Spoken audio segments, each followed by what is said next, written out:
Operaciones fundamentales, que los niños tienen que saber leer, escribir, sumar, restar y multiplicar, pues hay un problema para la constitución subjetiva. No quiere decir que se van a enfermar, pero quiere decir que hay más dificultades. ¿Para qué? Justamente para fijar. Hay más dificultades, digamos, para ciertos anudamientos. Y así lo podemos ver en diferentes momentos de la vida. El problema es entonces, si volvemos al campo de la salud mental, la medicación indiscriminada, la medicación estándar y protocolaria, genera dificultades que todavía no hemos podido evaluar. Todavía no vemos los alcances que eso tiene. Es difícil, digamos, hacer evaluaciones, digamos, del momento en la medida que uno lo está viviendo. Pero podemos pensar que efectivamente esto tendrá dificultades o generará dificultades a corto plazo.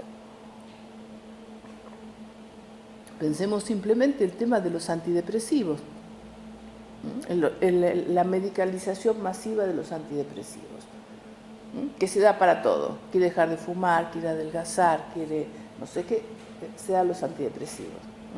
No hay estudios de los efectos secundarios, no hay estudios de los efectos a largo plazo. Bueno, este tipo de cuestiones van atacando de manera estándar la dimensión subjetiva. Y, atención, dejemos de hablar de los sujetos y hablemos de los profesionales.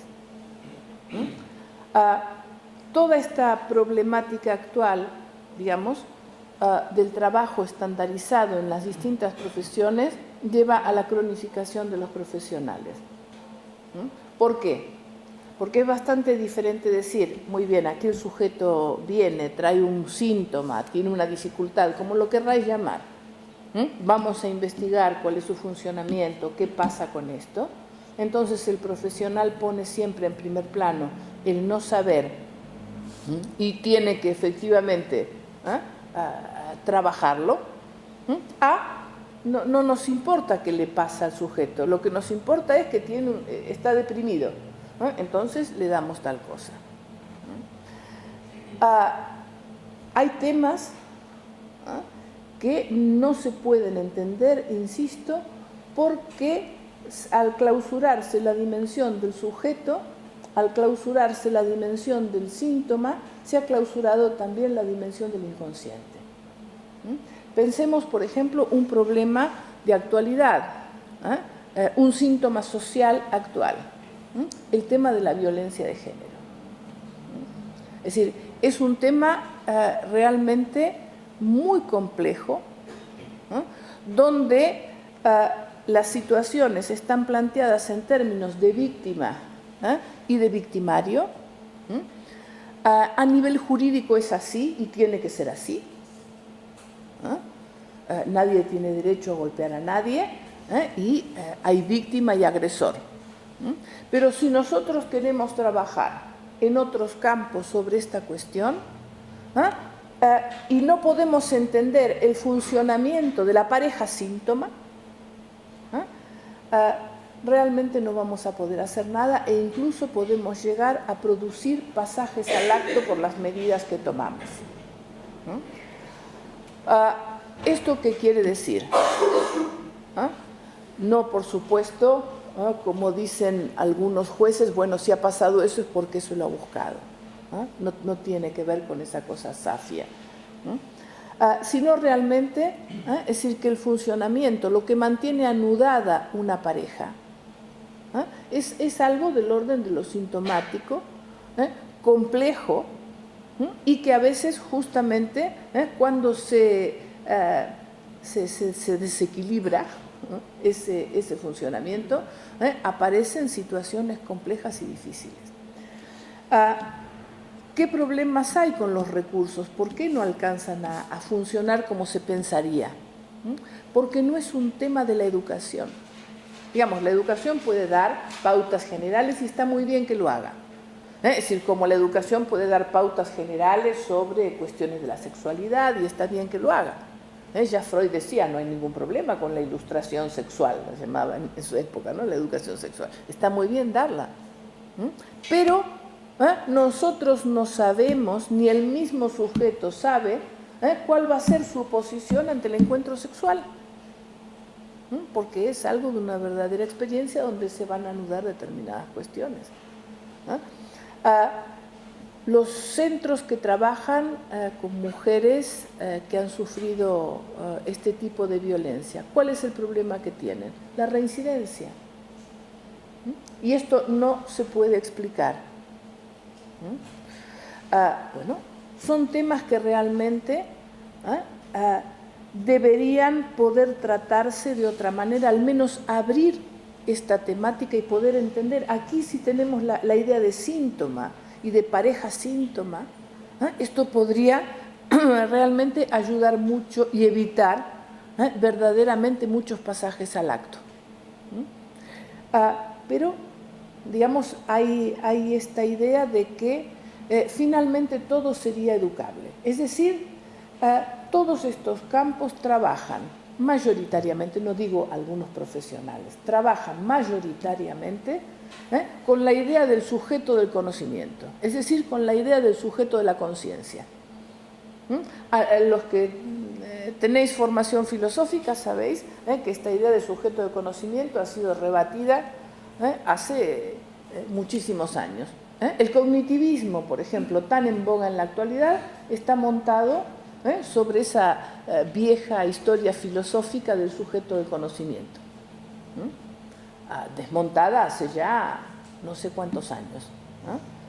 Bueno, pues nosotros, digamos, como profesionales que trabajamos en distintos campos, tenemos que saber que los conceptos que usamos, las teorías a las que hacemos referencias, las que adherimos alegremente, tienen un trasfondo que muchas veces estamos trabajando contra de lo que pensamos o de lo que creemos.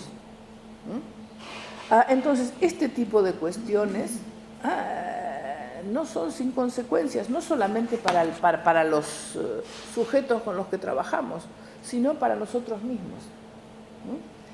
Y hoy en día podemos ver que la mayoría de los profesionales que trabajan en este campo progresivamente pierden el deseo de trabajar y su trabajo, lo que están haciendo, se les transforma en su propio síntoma. Bueno, entonces, finalmente, para terminar esta primera aproximación,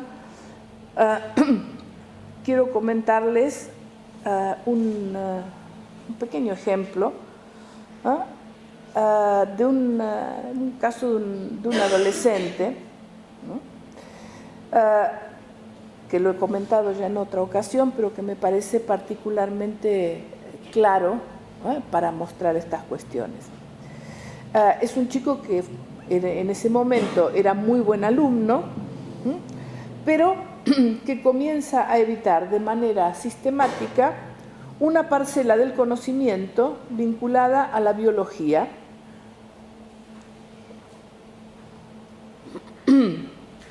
porque, como él dice, el cuerpo humano le produce rechazo. En las primeras entrevistas explica algo que no ha dicho a nadie. Lo que le produce horror es que el cuerpo adquiere la significación de carne muerta. Esto no aparece así de claro en la escuela. Sus compañeros se burlan de él, es decir, sufre, entre comillas, acoso escolar. Y un maestro empeñado en enseñarle le insiste sobre el cuerpo y la sexualidad, interpretando que le da vergüenza el cambio de su cuerpo sexual. Una nueva dificultad aparece, un cambio en la modalidad de alimentación, a la que ya le habían dado el nombre de anorexia. O sea que tenemos este chico que es interesante ver las diferentes interpretaciones que se van haciendo porque, al lugar de lo sintomático. La burla, que tiene vergüenza de su cuerpo sexuado y entonces hay que enseñarle, y el diagnóstico de anorexia. Para este chico, el evitar los conocimientos vinculados con la anatomía, especialmente su representación y su transformación en lacto ovo vegetariano, regularizaron su desempeño en el ámbito escolar y en la vida. La defensa que tenía elaborada no era aceptada socialmente y fue necesario un trabajo que permitió ubicar los puntos de apoyo en su red de circulación. La escuela no podía aceptar una exclusión en el campo del conocimiento y la familia su conversión alimentaria. El sujeto trabajaba para construir su defensa frente a ese horror de los cuerpos como carne muerta que le invadía, pero era una construcción no aceptada socialmente. Es frecuente que los imperativos adaptativos y normalizadores del otro social desestabilicen los esfuerzos del sujeto por restaurar un orden y elaborar una explicación de lo que le sucede. La problemática de este chico era cómo ubicarse frente a eso que lo trastornaba y su defensa trastornaba a padres y maestros. En el caso de psicosis, digamos que con la adolescencia efectivamente eclosiona. Lo que el maestro decía tenía un punto de realidad, pero lo que no era adecuado que era el tratamiento que le imponía eso. Entonces, nos encontramos con estas situaciones. Es verdad que no todo puede integrarse, que a veces las soluciones que el sujeto encuentra de manera sintomática desestabilizan la red por la que circula. Y a veces efectivamente hay casos donde el recurso a la medicación es un recurso obligado. Pero lo que nos interesa es efectivamente cómo desde distintos ángulos aparecen diferentes interpretaciones y de fondo, es decir, nadie puede ver en el comportamiento de este chico que algo relativamente importante estaba sucediendo. Entonces, creo que es necesario ver, o a decir dos palabras, de la distinción entre lo que es el síntoma social y lo que es el síntoma subjetivo. El síntoma social es efectivamente lo que el discurso dominante ubica como problema. Y ubica como problema porque perturba el orden establecido. Esto es importante de verlo porque en este momento, con todo el auge del neohigienismo, se han vuelto a reeditar las viejas categorías del higienismo de peligrosidad social. La idea de la peligrosidad no está explicitada en esos términos, pero está explicitada con el término de riesgo. Cuando decimos jóvenes en riesgo de... ¿En riesgo de qué? En riesgo de que los vamos a considerar que son un riesgo para nosotros. Familias en riesgo. Como si hubiera alguna familia que no implicara un riesgo. En fin, lo tomo un poco a la ligera. Pero la idea de síntoma social remite a algo que perturba el orden social y que debe ser erradicado. Y el síntoma ha caído en esa categoría. Por lo tanto, reducido a trastorno, implica efectivamente la idea de un borramiento. El síntoma social da la apariencia de homogeneidad. Por eso hablamos de los toxicómanos, los niños hiperactivos. Hacemos conjunto con ese rasgo y atribuimos algo del orden del ser. es un toxicómano. Es bastante diferente decir es un toxicómano que decir tiene una toxicomanía. En un caso hay una definición del ser del sujeto. En otro caso, lo que hay es algo que le está pasando, es decir, tiene más el carácter sintomático. En fin, podemos ubicar más cosas, pero lo que nos interesa es que podamos separarnos del síntoma social para ver realmente la dimensión del síntoma subjetivo y desde cada disciplina, desde cada lugar de trabajo, qué es lo que cada profesional puede hacer.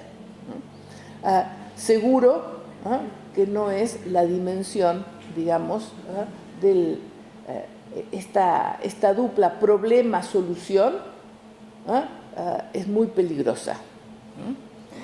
Bien, yo dejaría aquí porque son las 8 y podemos, a partir de estos elementos que hemos comentado, podemos discutir un poco. Muchas gracias, Eve. Seguro que después de esta conferencia algo nos hemos separado del síntoma social y algo del sujeto ha entrado en juego, de la subjetividad. Y supongo que habrá interés por plantear alguna cuestión por parte de ustedes. Si quiere la sala puede tomar la palabra.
Sí, es verdad, porque además las envolturas, digamos, de los síntomas y las presentaciones cambian en cada momento histórico. Pensemos que las presentaciones de las histerias de la época de Charcot no fueron después las presentaciones de la época de Freud. ¿Quién ha visto un arco histérico de aquellos? Es decir, prácticamente es inexistente. Pero tiene otras formas.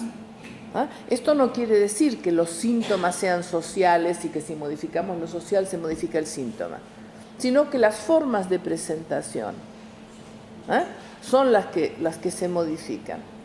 En este momento, efectivamente, muchas veces son los medios de comunicación los que diagnostican y después va a pedir la medicación que... ¿Verdad?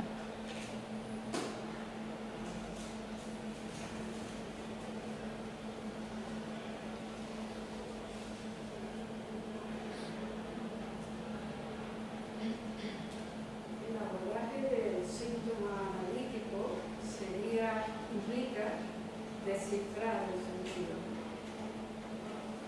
Y en ese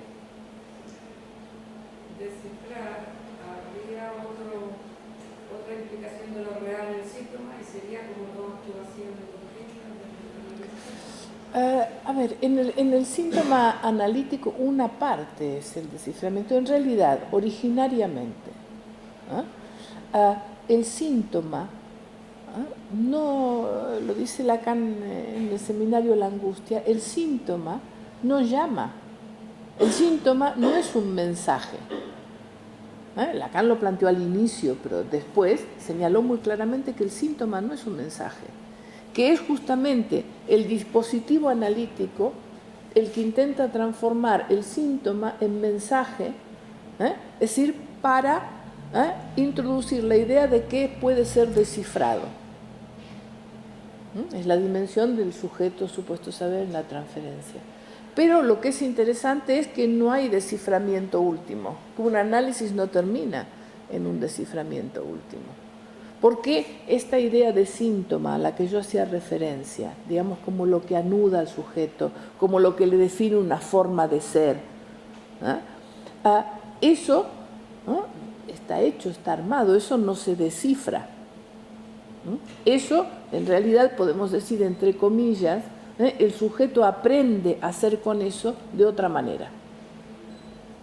Porque ese síntoma que lo sostiene a él, su anudamiento subjetivo, es la forma que el sujeto tiene de obtener satisfacción. Entonces, ese síntoma, vamos a decir así, le permite obtener satisfacción. Por ejemplo, bueno, pues no parece que estoy hablando de entelequia. Pongamos un ejemplo concreto. Alguien que le gusta hacer algo determinado, que le gusta a su profesión, que le gusta dar clases, que le gusta tocar el piano. Cuando lo puede hacer bien, ¿qué tiene? Satisfacción. Se siente a gusto, la satisfacción es eso, se siente por un momento un poco feliz. Cuando eso no se puede hacer bien, por eso tiene tanta importancia el trabajo y la función profesional. Puede ser realmente un instrumento para obtener satisfacción, bien sintomáticamente anudado, o puede ser realmente un elemento generador de malestar, que es la otra cara. Por eso, lo que hay que entender es que todas estas cuestiones no son solamente para el sujeto que va a trabajar, sino son básicamente para los profesionales que están trabajando. Porque digo una cosa un poco excesiva, pero no tengo otra forma de decirlo. Una función bien realizada es terapéutica. ¿Por qué digo que es terapéutica? Porque en la medida que da satisfacción, que el sujeto, digamos, se revitaliza con eso. Cuando no lo puede lograr, hay una inercia que lo va aplastando. Porque hay que saber que el síntoma bien entendido es el aparato para tratar es ese quantum de energía que es el que llamamos goce. Que eso hay que trabajarlo permanentemente. Así uno haya terminado todo su análisis, igualmente hay que seguirlo trabajando. ¿Y trabajándolo en qué? En sus obras, en las cosas que hace. Esto de obras son amores, digamos redefinido, tiene mucho que ver con esto. Por eso se entiende que cuando la gente trabaja mal, cuando la gente le cuesta cada día ir a trabajar, no encuentra, se enferman. ¿Por qué hay tantos que se deprimen? Porque este movimiento, digamos, de revitalización del deseo, de la satisfacción que aparece allí, de sentir que las cosas tienen un sentido, porque esto no lo traen los genes, esto es lo que para cada sujeto se ha podido anudar. Entonces, estas son cuestiones, la felicidad de los sujetos no la va a dar, digamos, un desideratum. La felicidad de los sujetos la va a dar para cada uno el uso que pueda hacer de su síntoma. Ese es un poco el... Pensaba que eran dos momentos distintos en la teorización del síntoma, en su parálisis. Sí. Un momento en el que estaba más implicado ese sentido, más desde el orden de descifrar, y al permanecer la insatisfacción para ese sentido es cuando creo que Lacan se planteaba ya la cuestión de que algo ha permanecido en lo real y no ha podido Exactamente. metaforizarse, con lo cual Tal cual. ahora hay que saber arreglársela con ese real. Exactamente, exactamente. Y eso fue lo que planteó Freud también. Es decir, que el psicoanálisis trabaja con la palabra, ¿no? Pero la palabra no puede llegar a agotar todo lo real. Freud hablaba del ombligo del sueño, que no se puede llegar al desciframiento último. Es decir, y bueno, por eso hay una dimensión mucho más pragmática del síntoma, se habla de una pragmática del síntoma.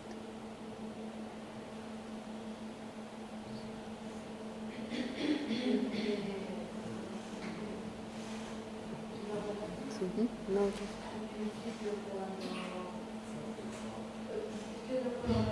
principio, cuando planteabas el asunto de lo del síntoma, me transportaron unas cuantas frases después de hablar cómo abordarlo directamente introduce transferencia en los activos.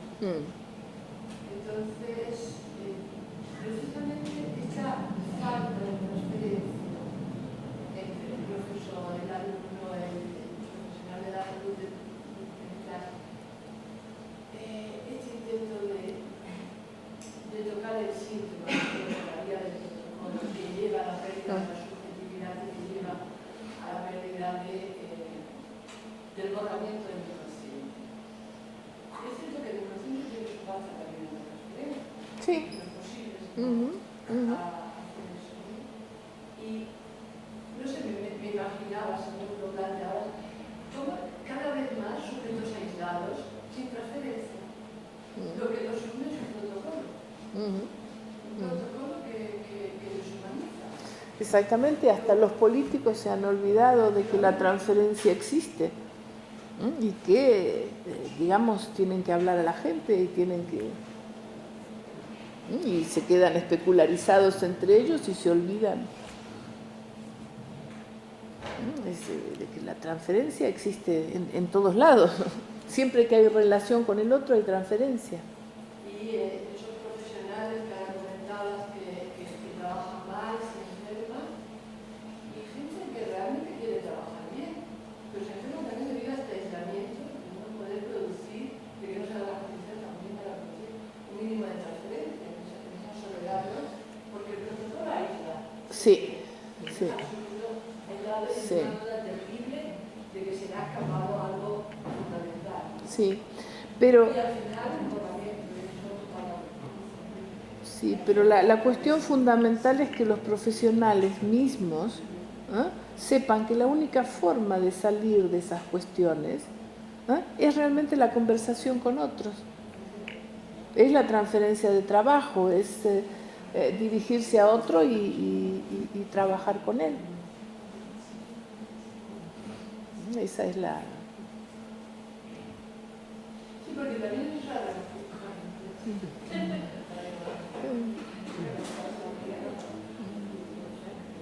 No, porque también se ha protocolarizado la conversación, porque a veces no sirve para nada, para hablar de protocolo, y entonces... Bueno, pero la conversación de verdad, vamos a decir así entre comillas.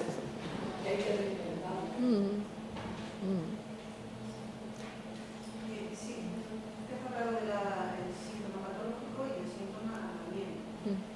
¿Y el tema de la sublimación? Sí, la sublimación es uno de los destinos posibles de la dimensión pulsional.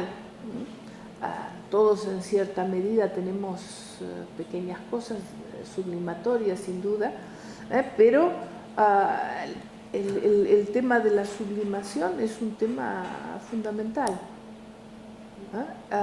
La sublimación se podría decir en sentido estricto y la sublimación en un sentido más general. La sublimación no solamente tiene que ver en sentido general, para decir así, no solamente tiene que ver con el arte, tiene que ver con la educación, es decir, tiene que ver justamente con la conversación, tiene que ver con muchas cosas, y es realmente como Freud hizo una primera aproximación a la cosa, diciendo algo fundamental, que la sublimación conservaba la satisfacción. Exactamente. Hay algo de la dimensión del síntoma, de este síntoma que yo hablaba, que tiene que ver con ese punto. Es decir, que es un mecanismo, digamos, de obtener satisfacción. Lo que pasa que, bueno, según cómo se lo maneje, porque aquí es esto que hablábamos de la pragmática. Pero realmente, no solamente en el campo del psicoanálisis, es decir, en el campo de los talleres que se hacen para los niños, en el campo de la educación, realmente el poder trabajar, es decir, con cosas que tengan una dimensión, digamos, de reconocimiento, de satisfacción, rudimentaria, porque no estamos hablando de una gran obra, ni mucho menos, pero esto efectivamente es fundamental. ¿No? Es decir, porque para el tema de la cuestión educativa, en este momento nadie cree en la educación, aparentemente de que se la receta para todo. Lo cual quiere decir que cuando se receta algo para todo, no sirve para nada. Porque realmente para que un niño, digamos, aprenda y haga cosas, tiene que haber otro que crea en eso, tiene que haber un reconocimiento de eso que hace. Esas cosas que se hacían en el colegio para, no sé, un cenicero hecho con arcilla de no sé dónde, una porquería horrible. Pero que los niños regalaban al padre, la madre, según tocara, etc. Y que había un otro que valoraba eso, y que, sobre todo los que ya tenemos algunos años, que vivimos esa experiencia y que después sacaban, cuando venía el novio o la novia de turno, el cenicero o la cosa que le habían regalado, que era horrible, o guardan los dibujos, aquellos mamarrachos absolutos y los muestran, pero ¿por qué es eso? Es decir, realmente eso estaba investido, eso tenía un sentido, tenía un valor. Y entonces efectivamente en esa dimensión el sujeto funcionaba, aprendía. Ahora, digamos, ni el maestro lo reconoce, los padres van atareados todo el día, nada. Y la televisión o las cosas, en fin, la máquina es más entretenida. Pero esa dimensión es muy importante. Yo me estaba acordando ahora de una película francesa, Tener o Ser, creo que se llama, ¿no? No sé si la conoce, en el que hay una escuela unitaria y un maestro. Es preciosa, ¿no? Sí. El tipo de relación que tiene con cada alumno, ¿no? Donde diferencia, hay un trato diferente, les hace comprometerse con su palabra. Una película preciosa. Exacto. Es decir, son esas cosas que si uno puede volver realmente a retrabajar esa dimensión de la conversación, de creer en lo que hace, de sostenerlo, esto funciona.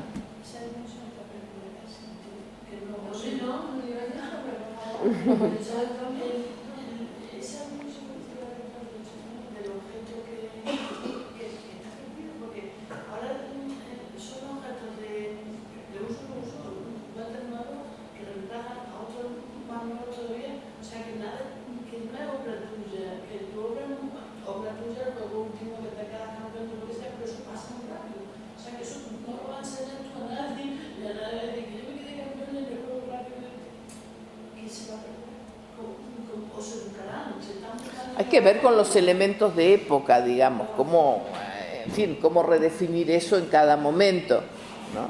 Pero, digamos, esta cuestión tiene su peso.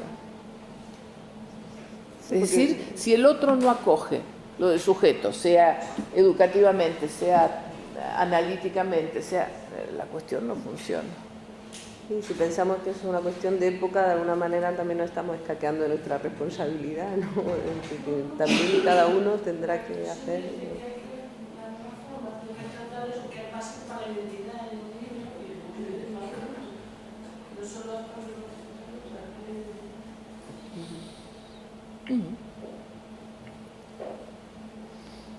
Bueno, pues le damos por terminada.